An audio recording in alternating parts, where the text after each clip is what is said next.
Now you see me. Now you don't. Welcome to Jungle Princess 123, everybody. I'm your host, Clara Scott, and I hope you guys enjoy watching the Clara Scott Show. So there's a film I saw recently which I wanted to talk about. For those like Amazon Kane who kind of hang out in the film and media TV stuff like I do in animation circles, there's a French film which I found on Sunday. Well, I watched it on Sunday. I'd found it before. It was shot in the Canadian city of Quebec. Hope I pronounced that right. It's called Bach et Bottine, and it's kind of like Annie. It was in French and there were no subtitles, so I didn't understand every single bit, although I do take French as a GCSE option. So it's about a girl named Fanny who kind of is a bit like Annie, so we got Annie and Fanny, rhyming, who has lost her parents and has to go and live with her uncle Jonathan.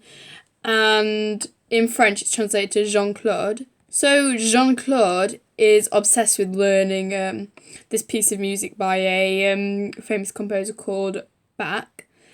Jean-Sebastian Bach, I think his name was. Well, anyway, so Fanny, he loves Fanny, but he kind of doesn't really pay much attention to her since he's focused on learning this piece of music. So Fanny moves in with her skunk Broccoli, translated into English. It's taken from the title Bottine. Bach and Bottine, as the title, matches up the differences because broccoli in French is Bottine. So it kind of matches up, as I said, the differences. So Bach, the composer, and broccoli. So it's like these two different sides between Jean-Claude and Fanny. What I liked about this movie was kind of like the cozy, warm feeling of it. And it was nice seeing 80s Quebec. And I enjoyed it because it was like a foreign film, which I've never seen before. I'm going to do a review on this. It's because it's part of the Contes pour Tous collection, as well as the Peanut Butter Solution and The Dog That Stopped the War, which was kind of like, I've seen the animated remake of it, Cleo. I saw an Icelandic Contes pour Tous called Regina with the late actor Stefan Karl, who played Robbie Rotten in Lazy Town. Back to Bach and Bottine. It's a very sweet film, and I'll be honest, I nearly cried towards the end because I was scared. I was like, no, I thought it was kind of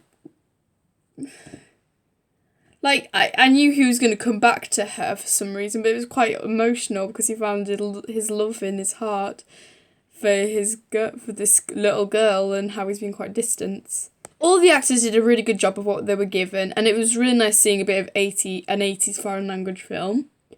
That's kind of what I like about it. I think it could have maybe stretched out the story a little bit more, but I thought it was a sweet film. As I said, it's not one of the best things I've ever seen in my life.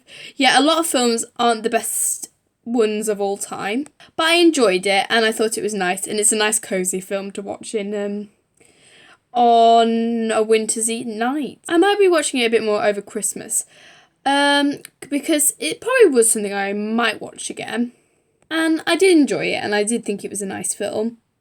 I know I'm getting repeating over stuff a little bit, but if you haven't seen this film, I'd recommend it. The full thing is on YouTube, because it is a nice film, and it's really heartwarming, and it's probably nice something to watch at Christmas, because most of it takes place around Christmas. Shout-outs go to Rowan's Epic Channel, Misty Apple, Maureen Santiago, Anna Vlogs, Rosie Ford, Lewis Hampton, James Noob, Orly Blue. Thank you, Misty Apple and Orly Blue, for subscribing to my YouTube channel.